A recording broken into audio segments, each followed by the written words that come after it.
Hey guys, welcome to Tech Team channel. Hope you guys are having a very nice day. In this video, I'm going to walk through how to put two-factor authentication on your Facebook account.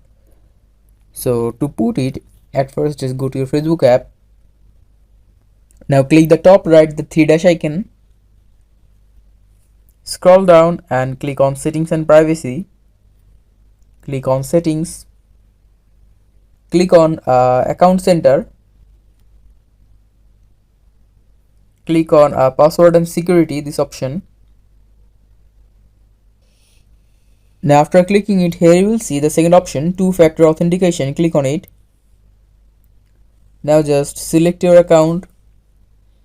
Now you need to just give your Facebook password, and after giving your Facebook password you need to just select your number, and in that number you need to just put the verification code that will be sent to you, and after that you can just set the two-factor authentication. So guys, that's how you can do it. Hope you find this video helpful. If you find this video helpful, then give a thumbs up and don't forget to subscribe Tech Team channel. Thank you so much for watching the video.